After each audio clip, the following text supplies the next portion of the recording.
All right, so before we talked about the senses of touch, what are the other senses that we have? What are the other special senses that we have? Smell? Hearing? Taste? What's that? Seeing, sight, okay. That's not a specific one. That's part of the special senses. That's part of our hearing mechanism in that same area, in the temporal area. Yep, got those. So those are the 5 main ones. Now, if you had to give up one, someone came up and said, okay, you're either going to die or you're going to give up one of your senses. Which one would you give up?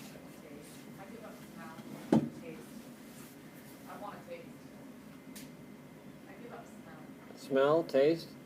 What'd you give up, Liz? Hearing. Huh? Hearing. I couldn't resist that, sorry. How about anybody else? Paige, what'd you give up?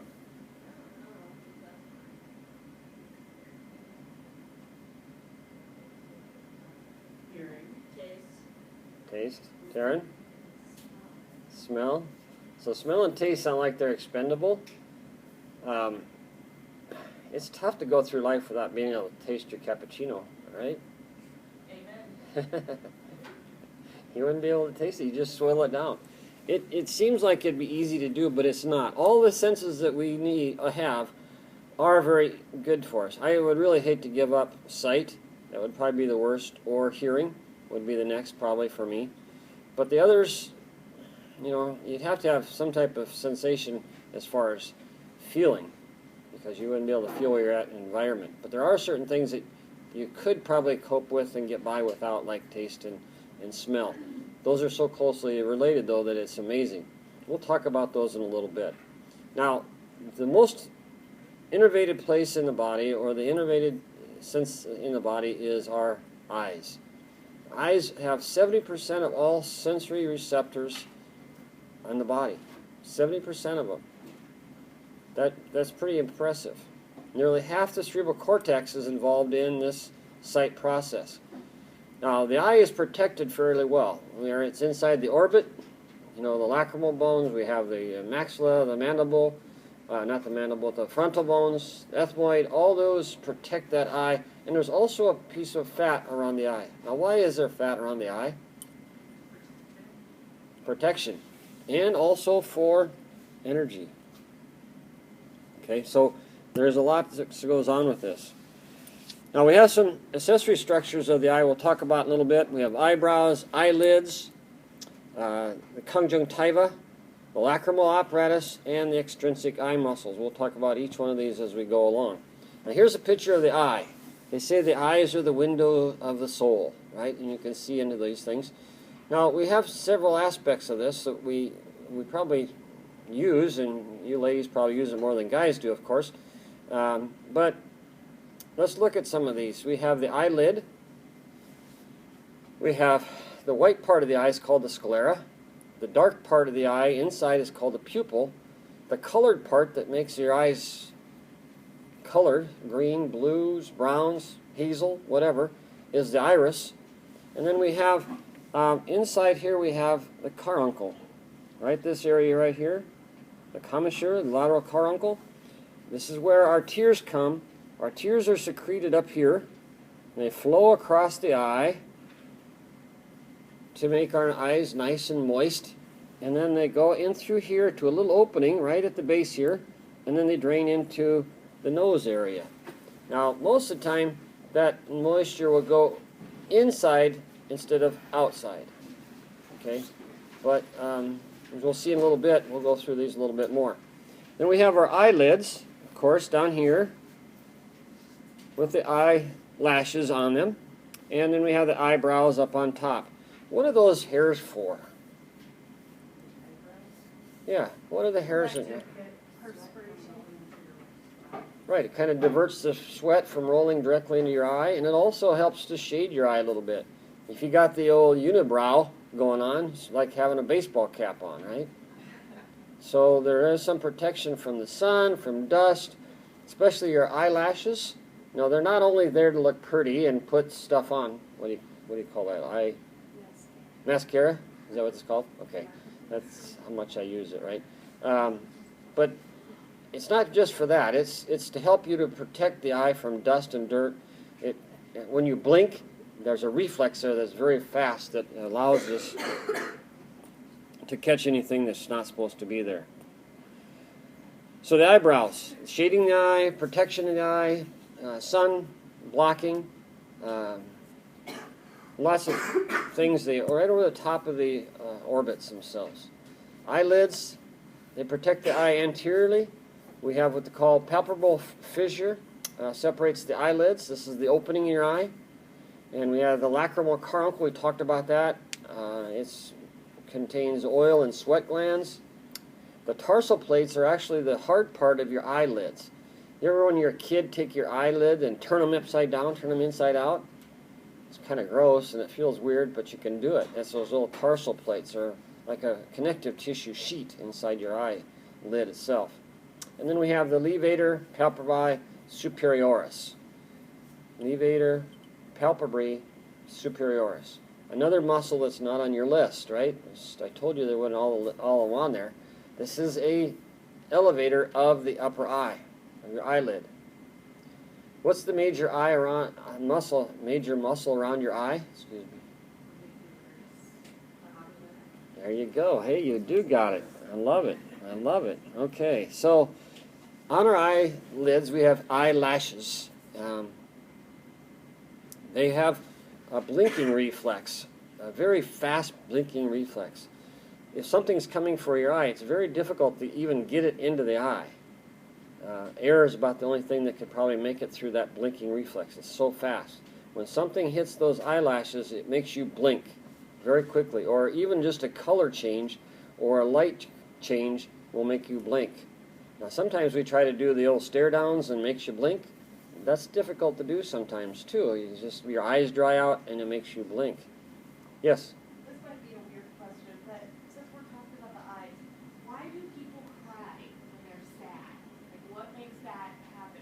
Like, oh, I'm sad, so now I'm just gonna fall. I don't. I mean, what's the connection? Yeah, what is the connection? Well, it's an emotional outlet. Is really what it is.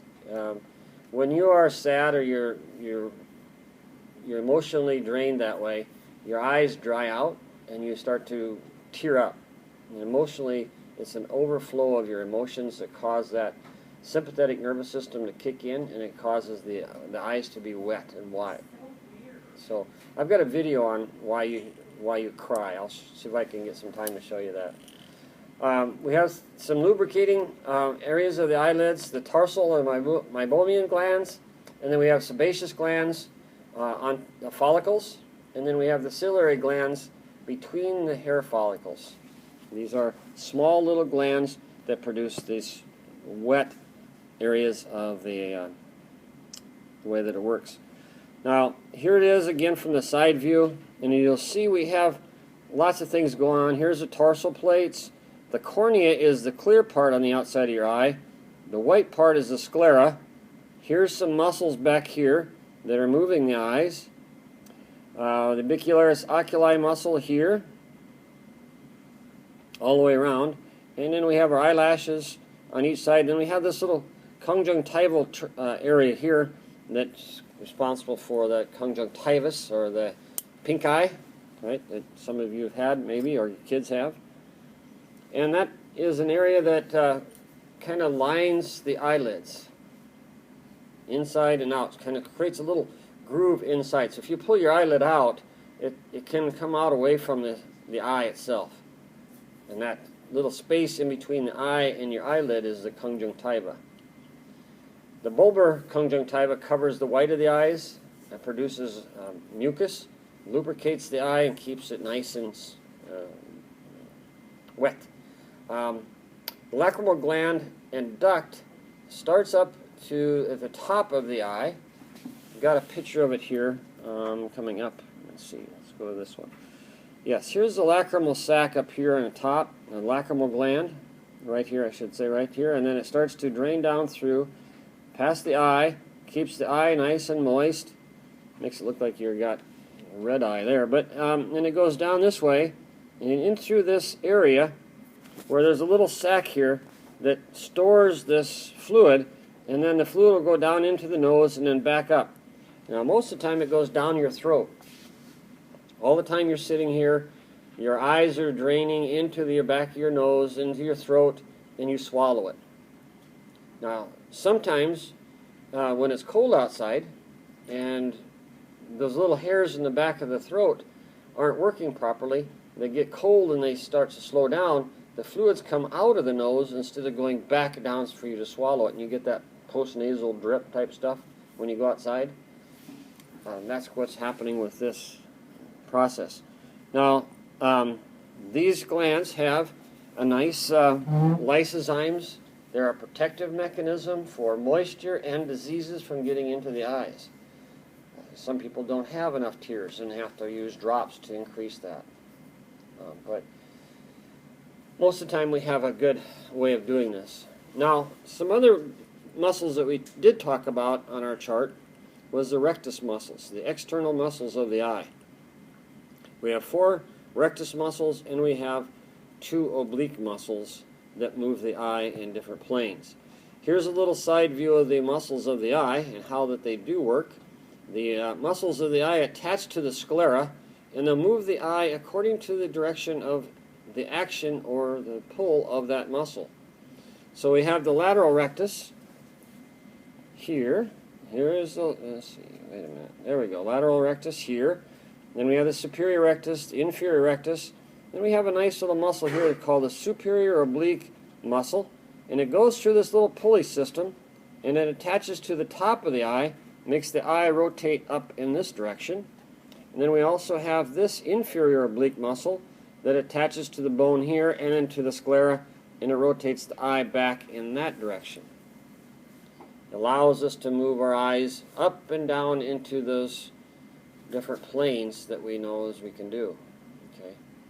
So these rectus muscles are all taken care of by cranial nerves.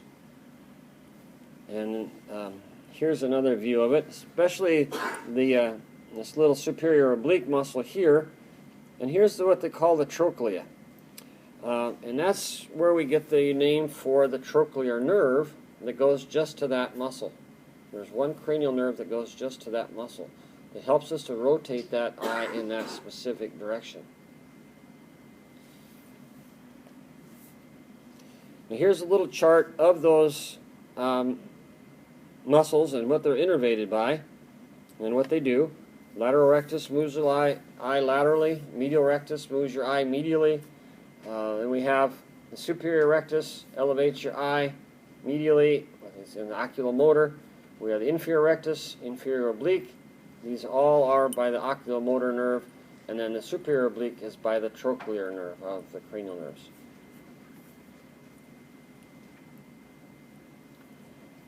Now, the eyeballs are really kind of unique. I wish we had some time we could get in there and actually do some dissection of the eyeball. Maybe next semester we'll open this semester up with that.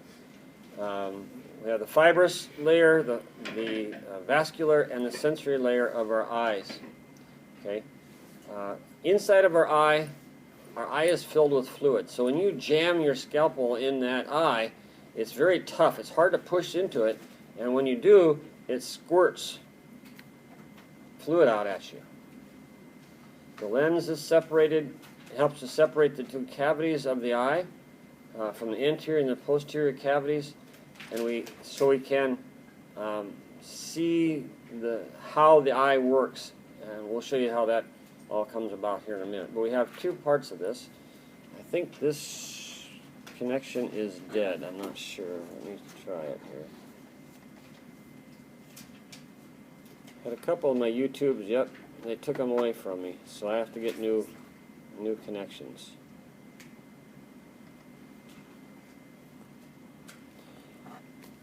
Cross section of the eye. Section of the eye has been cut. Here we'll start at the front. We're looking at the eye. We have this area here is a cornea. It's a clear white area. Then right behind the cornea we have the aqueous humor. We have the pupil, the lens behind that, and then all this fluid in here is called the vitreous humor. So when we look at the eye, the information comes in this way, our stimulus comes in from the eye this way, and then the lens directs the information to the back of the eye in kind of this manner. Or it'll go back to this part here, depending on where the eye is and where it's tipped. Okay?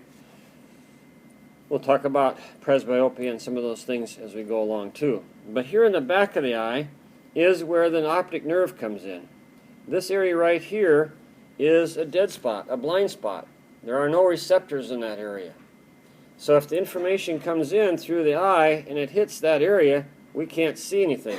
So we have to move our eye up and down in order to be able to manipulate it so that this image will reflect back on this other part of the eye. It's a dead spot. Just like in the back of your car when you go to back up and you can't see, that's kind of what we have. Alright, so the fibrous layer, the outermost layer, is very tough, avascular layer, and there's no blood vessels to it. But there is a lot of blood vessels on the inside of the eye. The sclera is the opaque kind of white area of your eye. Now, if you look at babies, their eyes are so bright, they're almost blue, the white part of them are. Part of that is because of the way it reflects, but they don't have a lot of problems with blood pressure and things like that like most people do. The sclera protects and shapes the eyeball, and this is where the muscles of the eye attach, right to this sclera. It attaches to a soft tissue, not to a bone in this case. The cornea is the front part of the eye. It helps to start to bend the light as it comes into the eye, and it has lots of receptors on them to help with the blinking reflex. Okay, so this is the area for basically, and they can do corneal transplants. They can move these from one person to another and help someone see because of that. The vascular layer, the uvula, is the middle segmented layer, and we have the choroid, the ciliary body, and the iris. So when you look at the eye, this is the part that's colored. Okay, the choroid is the posterior portion that supplies blood to all the layers of the eyeball, and it has a brown pigment. This helps to absorb the light, any aberrant light that we don't get. We don't need too much light to go into the eye. This helps to absorb it so that we don't get an overflow of light coming in. The ciliary body is a ring of tissue around the lens of the eye. It's a muscle, and it controls the shape of the lens. If we flatten the lens or we make the lens fatter, it changes the focal point of that object that's coming in. It helps us to fine-tune that area. We have the ciliary zonula, and it is a suspensory ligament that holds the lens in position. I've got a picture coming up here too with that one in a minute. But the iris is the colored part. If you look into somebody's eyes and they have beautiful eyes, it's probably the iris that's doing it from hereditary processes, right? You get your color of your eyes from your parents. Now, a lot of babies, especially Caucasian babies, will be born with blue eyes. And as they mature, they become different colored. They may become green or hazel or whatever color you see. There's different colors. The iris surrounds the pupil. Now, one thing about the iris, there is a study. People do, they call it iridology, where they can look at your eye and tell you if you're sick or what's wrong with your body by the little flashes of different colors in your eye. And they'll study your eye and they'll look at you, make you open your eyes, and they can take a look at those things. Right? Now, the pupil is the central opening of the eye, and because of the muscles, the ciliary muscles, we can open and close this area.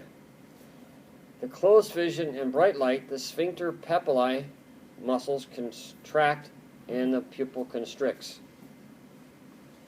For distant vision and dim light, the pupil papillae muscles contract and the pupil dilates. Now, this can affect not only with light, but with also emotional states too. If you're very excited, if the sympathetic nervous system is in place, what do you think the eye is going to do if the sympathetic nervous system is working, is active?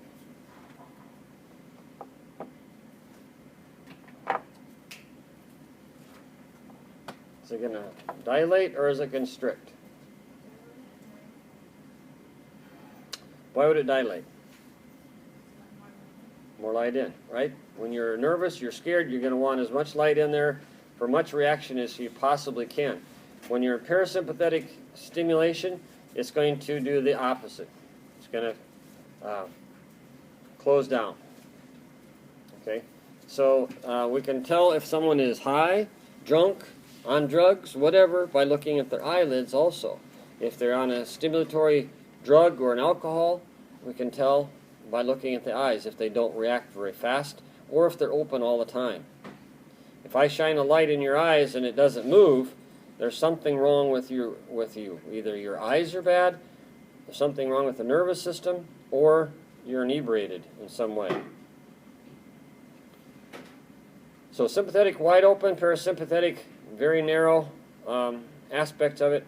Two muscles, the sphincter pupillae and the dilator pupillae, make these reactions work. Now inside the eye we have very sensitive receptors called the retina. The pigmented layer on the outer layer, inside the eye is the retina. So in the back of the eye we have receptors. It stores vitamin A and it absorbs light that's coming in through the eye. We have the neural layer, which is the photoreceptors that take this light and actually use this light to form an action potential that sends information to the brain. Because remember, when we look at something, we see a reflection of that object, right? If you have like a red shirt or a red sweater, why do you see red? Why don't you see all the colors of the rainbow coming off that sweater? But how about blue? Or white? White's pretty bright, right? Colors are absorbed. The other colors are absorbed. Only the red color is being reflected off. So we see that. All the other colors are being absorbed. What are the colors of the that we see normally? What other colors can we see? What's the colors of the rainbow? Somewhere over there. Roy G. Biv. Roy G. Biv. Red, orange, yellow, green, blue, indigo, violet. Roy G. Biv, right?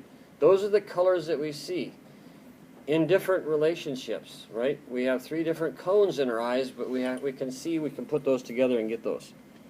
Okay, so that's the neural layer. So the information comes in, goes through the receptors here on the outside of the eye, in the back of the eye. That takes the information down the optic nerve into the back of the head. Actually, we perceive things in the back of the optic lobe of the brain. So we have this ability for this to take place. The retina is in the back. We talked about the optic disc, the blind spot where all the nerves kind of come together. But we get these receptors, these ganglionic cells and receptors in the back in the retina that bring that information to that optic nerve. So the optic disc is where the optic nerve leaves the eye, the back of the eye. It's fairly large too. This is what the retina would look like if you could cut it open in a very clean, nice cut. We have the receptors here. These are the rods and the cones out here at the ends. The purple are the rods, and the little gold or yellow are the cones. There's more rods than there are cones. They pick up the information. The light comes in this way, bombards this little area, and then the rods and cones picks this up, sends information down through this ganglia and then back up to the optic nerve and then out of the eye. Now, how does it do that? Well, basically the same way as we looked at with any other aspect of it.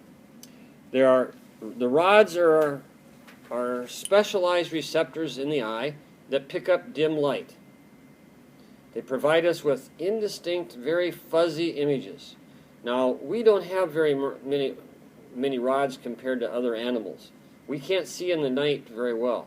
Owls, wolves, all these animals have more rods than they do cones, so their eyes are full of these that help them to see at night. Let's see if we can see this.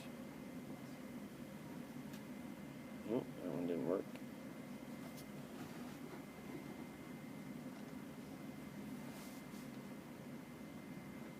17-year-old Corey Hanna has always seen the world a little differently than you and me.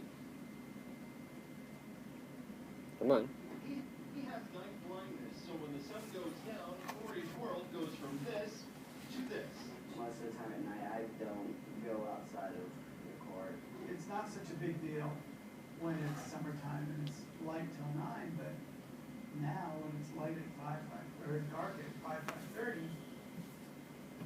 it's an issue. Forcing Corey to spend his evenings indoors where he can see. Doctors say there are two kinds of cells in our eyes, rods and cones.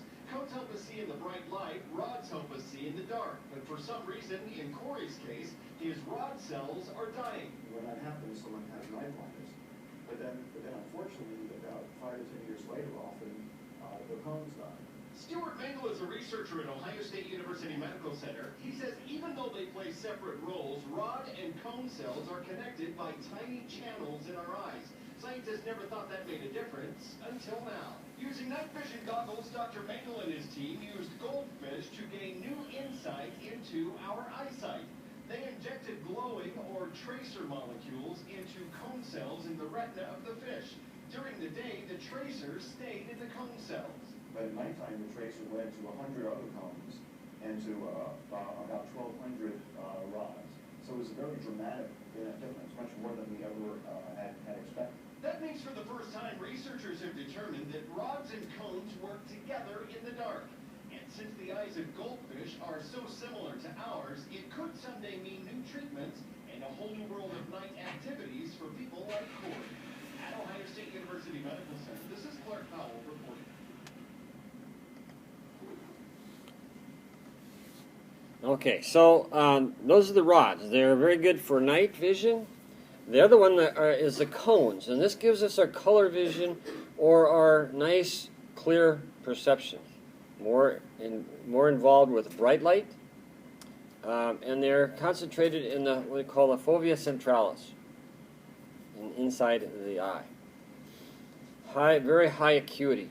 Most animals don't have cones. They can just see in black and white and gray. They don't have that ability like we do. They postulate that we developed our cones because of fruit, the way that we eat.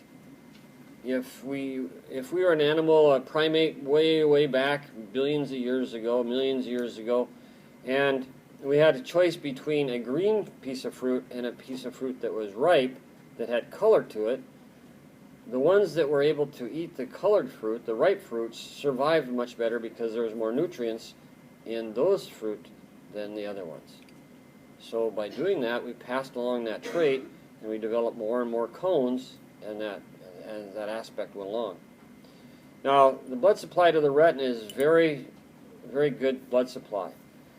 In fact, if you tear the retina off the back of the eye, which is very common, you can have a bleed in the eye, and you can actually go blind from it.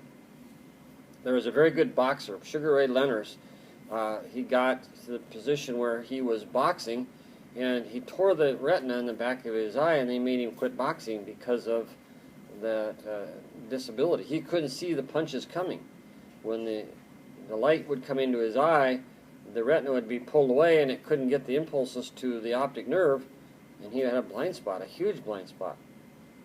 So he would be standing there, and all of a sudden here would come somebody's fist right in his face, and he couldn't see it, he couldn't stop it. So he had to quit because of that. So if you look in the back of the eye, if you use a otoscope or a scope to look in the back of the eye, we can see the blood vessels as we go through. Here's the macula lutea here in the center. Right here, this is where we have most of our cones. And we have the optic disc here. The retina is all this area, and all these red things are blood vessels. Now when they look in the eye, when the eye doctor looks in the back of your eye, dilates your eye so that your pupil is wide open, and he looks in the back of your eye, this is what he's looking for. He's looking for nice, crisp, clean blood vessels. He can track them, he can look at them. If there's something missing, or say that out here there's no blood vessels that he can see, there might be some problems in the eye. So they're always looking for those types of things that are taking place. Now we have internal chambers. We have the anterior and posterior chambers. The anterior chamber is filled with this aqueous humor or fluid.